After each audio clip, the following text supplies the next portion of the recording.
face, no.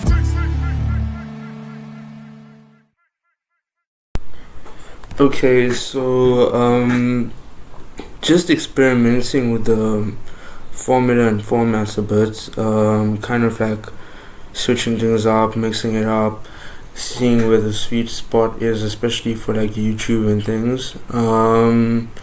But yeah, so to kick off, I guess I'm not gonna do like the whole episode show name thing. I'm just gonna run with it and then splits it up accordingly, like obviously just based on topic. I think that'll just be much easier for everyone to just digest on YouTube. So the first thing I wanted to speak about is the role blockchain can play in media, and I think that's quite a big one. I think that's obviously just gonna have some talking points because it makes sense, instead of just going down rabbit holes and then just weaving stories into these talking points as I see fit, but obviously just circling back because I have talking points, you know.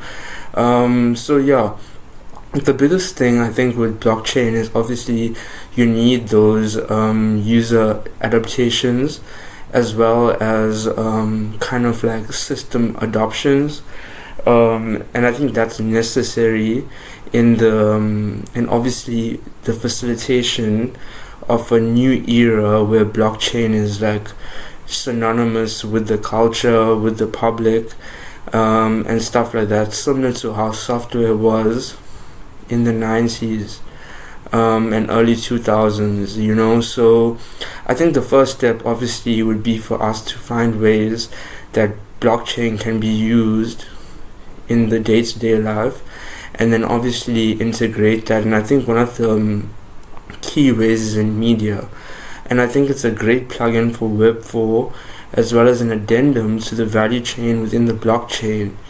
And I think one of those ways is various offerings of media.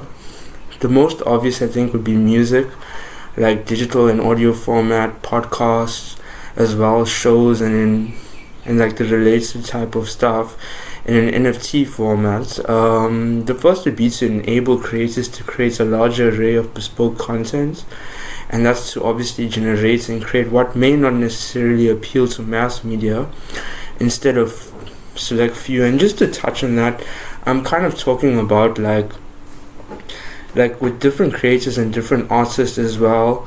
I think it's a very like new way, as well as a more optimized way for creators to better monetize their opinions, and that effectiveness can obviously be measured and a trajectory plotted, which I think is really key here.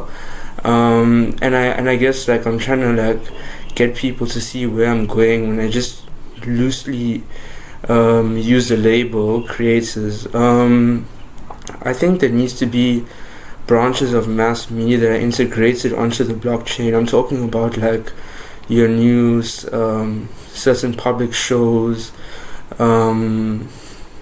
like, you know, what we consider to be radio today, but the radio of tomorrow as well.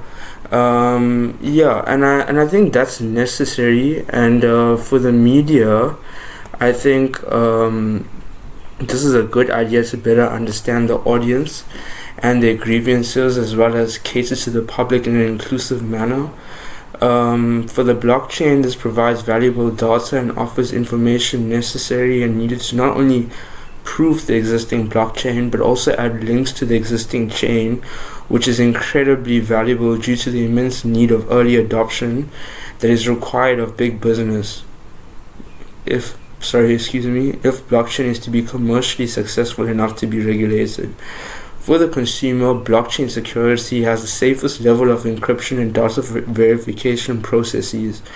This enables all involved to better curb the spread of misinformation, doctored political agendas, as well as fake, augmented videos from obviously you know where being spread. This is due to obviously to again the verification process intrinsically required in order to log data entries onto the chain and subsequently create a token due to either a valid transaction or link in transaction. And I just want to quickly say this because like just to like kind of cement my stance.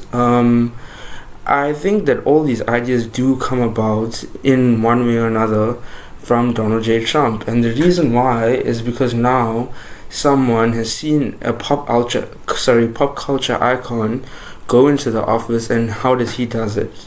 Like how does he do it? Sorry, from like just the perspective of looking at someone who was in business and now he's running like the biggest, like I'd argue that, like, if you look at it this way, the biggest company ever.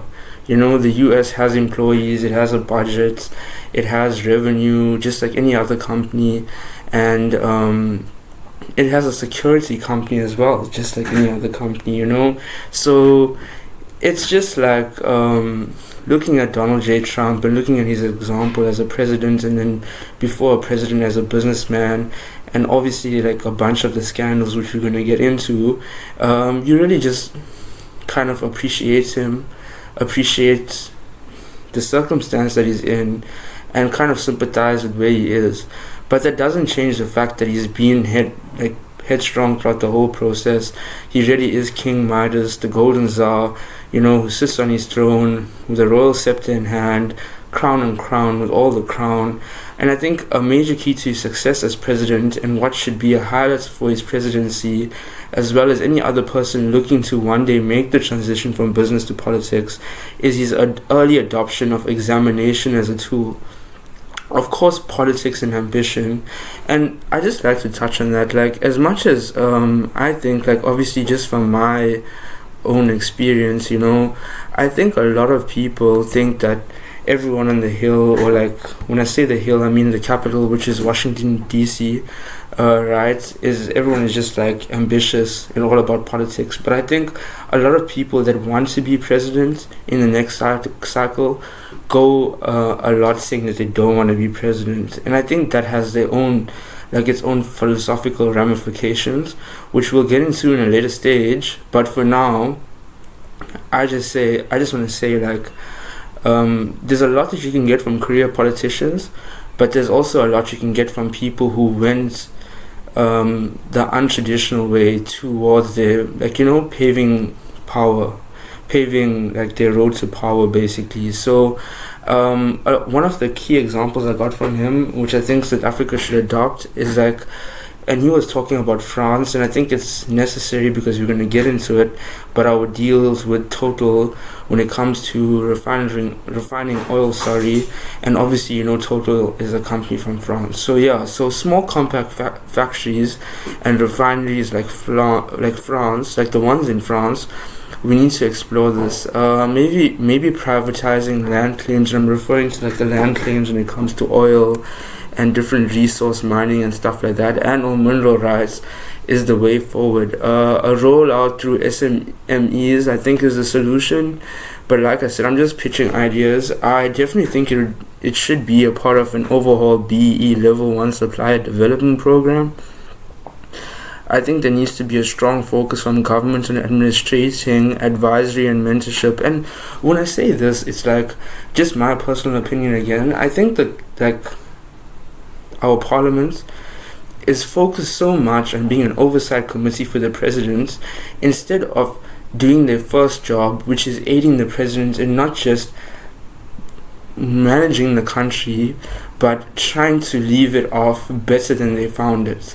So I think now, like, we're seeing a lot of, like, just in local and national politics, if I can go there a second, a lot of the media coverage and a lot of Parliament and the politics in Parliament is basically just watching Ramaphosa do what Ramaphosa is doing, instead of doing what the taxpayer pays them to do, which is obviously the different ministerial roles. But besides that, to get things passed in the House that actually make sense for the country, they're not doing that. They just want to watch what the president is doing and then be his watchdog in their watch party. It's just it's a mess, and I think like they need better advisory and mentorship themselves, and this is really the missing piece of the puzzle, and what most young Africans, like even the old people, like I'm saying, lack at the inception of their business and politics, which cause them to flop and lose motivation. A strong advisory board and solid mentorship is a must.